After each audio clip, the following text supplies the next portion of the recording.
Middle east में बढ़ती सैन्य हलचल ने अब सीधे भारत की रसोई और किसानों की जेब पर असर डालना शुरू कर दिया है। इजराइल ईरान युद्ध की आहट के बीच भारत के कीमती बासमती चावल के एक्सपोर्ट पर बड़ा संकट खड़ा हो गया है। सबसे बड़ी चिंता हरियाणा के एक्सपोर्ट्स के लिए है, जो देश के कुल बासमती निर्यात का आधे से ज्यादा हिस्सा संभालते हैं।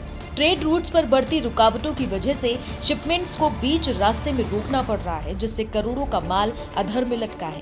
ईरान, जो भारतीय बासमती का सबसे बड़ा खरीदार है, वहां युद्ध के हालात होने से ऑपरेशंस लगभग ठप पड़ गए हैं। हरियाणा के एक्सपोर्ट्स का कहना है कि समस्या सिर्फ माल रुकने की नहीं है, बल्कि पोर्ट्स पर फंसे कंटेनर्स पर अब भारी भरकम वॉट्स सरचार्ज लगाया जा रहा है। ये एक्स्ट्रा लेवी पहले से ही वित्तीय दबाव झेल रही इंडस्ट्री की कमर तोड़ रही है। एक्सपर्ट्स ने भारत सरकार से इस मामले में तुरंत दखल देने की अपील की है, क्योंकि बिना किसी गलती के उन्हें ये एक्स्ट्रा चार्ज भुगतना पड़ रहा है, जिसे वो पूरी तरह से गलत बता रहे हैं। मध्य एशिया में युद्ध की वजह से जो बासमती चावल का एक्सपोर्ट है मध्य एशिया में, विशेषकर ईरान और इराक जैसे देशों में, वो बुरी तरह बाधित हुआ है। महत्वपूर्ण यह है कि भारत से जो पूरे मध्य एशिया में बासमती चावल का एक्सपोर्ट होता है, उसका करीब 25% ईरान पहुंचता है।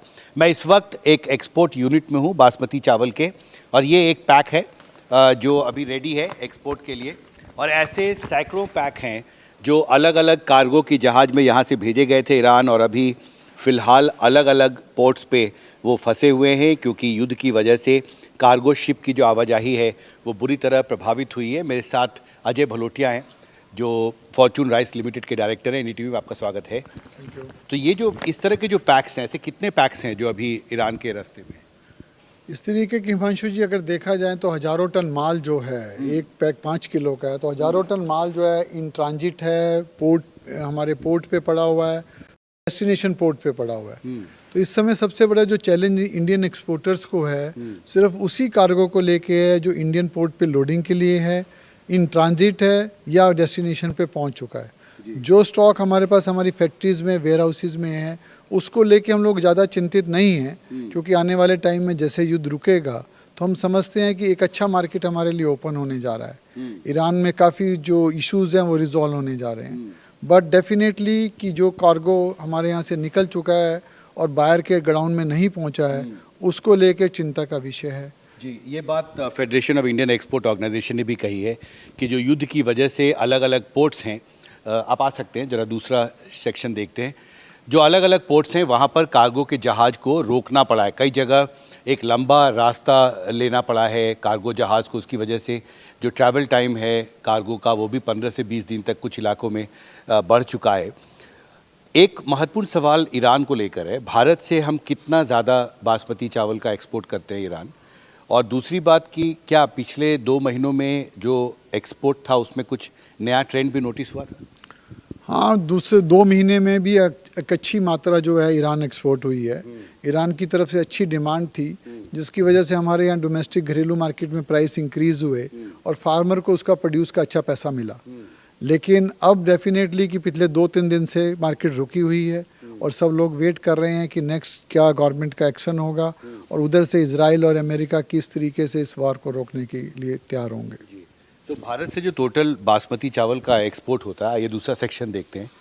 भारत से जो एक्सपोर्ट होता है ईरान बासमती चावल का, कितना होता है, मतलब क्वांटम में, पैसे के? क्वांटम में हम लोग बात करें तो लगभग 1 मिलियन टन चावल ऐसा है जो ईरान और इराक के थ्रू ईरान की मार्केट में जाता है, और एक कुछ अच्छा वॉल्यूम जो है, लगभग 25% चावल जो हमारा इंडिया से एक्सपोर्ट है, that is for these countries जहाँ पे इस समय वॉर जोन चल रहा है।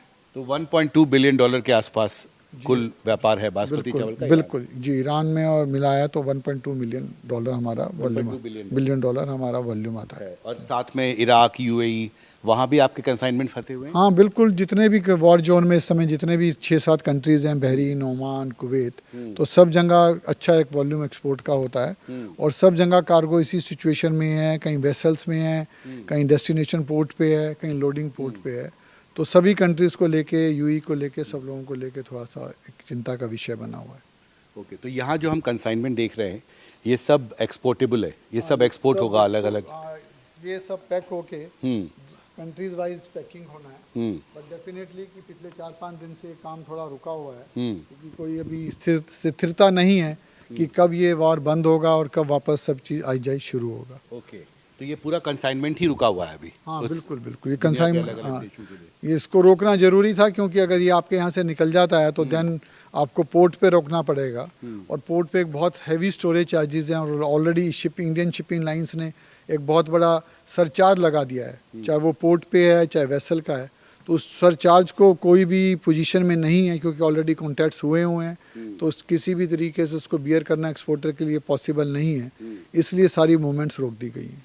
तो महत्वपूर्ण बात यह है कि जो हज़ारों ऐसे जो पैक्स हैं एक्सपोर्ट बासमती चावल के, जो एक्सपोर्ट पैक्स हैं, वो सब फिलहाल अलग अलग पोर्ट पर फंसे हैं, और इसकी वजह से ट्रांजिट का भी खर्च बढ़ता जा रहा है। ये आप कहना चाहते हैं? हाँ बिल्कुल बिल्कुल, क्योंकि कितना डिमांड कर रहे हैं शिपिंग लाइन? शिपिंग लाइन जो काम पहले $300 में कर रही थी, आज उसके लिए $2500 की डिमांड कर रही है। तो एक टन पे, अगर एक कंटेनर पे देखा जाए, जो $300 से $400 हमारा खर्च आ रहा था, शिपिंग लाइन कह रही है कि उसके ऊपर सरचार्ज लगेगा और आपको $2500 पे करना पड़ेगा। ये रिस्क है वॉर का? ये दे आर सेइंग कि it is war risk, but it is not the reasonable. Not reasonable. आपको लगता है कि सरकार को हस्तक्षेप करना चाहिए? बिल्कुल, सरकार को हमने ऑलरेडी जो है आज MOC सेक्रेटरी को लेटर लिखा है, MOC मिनिस्टर को लेटर लिखा है कि आप इमीडिएटली शिपिंग लाइन के साथ एक हमारा मीटिंग अरेंज करें, और उनको बोला जाए कि इस मुसीबत की घड़ी पे उनको हमारा साथ देना चाहिए, नहीं कि हमारे ऊपर एडिशनल सरचार्ज लगा के इस तरीके का कोई भी काम करना चाहिए। तो ये हमारे लिए बहुत चैलेंजिंग है कि शिपिंग लाइन अननेसेसरी का ब्लैकमेलिंग इंडियन एक्सपोर्टर्स को करना चाह रही है। जी, तो ये एक महत्वपूर्ण अपडेट है कि मिनिस्ट्री ऑफ कॉमर्स को देश के जो बड़े एक्सपोर्टर्स हैं बासमती चावल के, उन्होंने चिट्ठी लिख के गुजारिश की है कि शिपिंग लाइंस जो है वो बहुत ज़्यादा पैसे मांग रहे हैं इंश्योरेंस के लिए। दलील क्या दी जा रही है? उनका ये कहना है कि जी हमारे कार्गो शिप्स फंस गए हैं, स्टैंड बाय खड़े हैं, तो हमारे ओवरहेड्स बहुत इंक्रीज हो गए हैं और हमारे रूट्स सब डिस्टर्ब हो गए हैं, तो that's why you have to pay the penalty for that. तो ये $300-400 पहले खर्च होता था एक कंटेनर पे, अब $2500 की डिमांड है उनकी।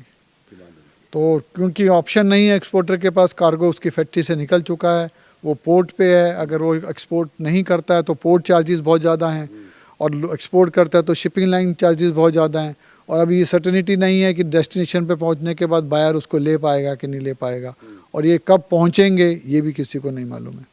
और ऐसे में अगर ये युद्ध और लंबा खिंचता है तो इस तरह की जो चुनौतियां हैं और जो अनिश्चितता है वो मध्य एशिया में और बढ़ने वाली हैं। राइस फॉर्च्यून लिमिटेड के इस एक्सपोर्ट यूनिट से मेरे कैमरा सहयोगी पूजा आर्या के साथ हिमांशु शेखर, NDTV इंडिया।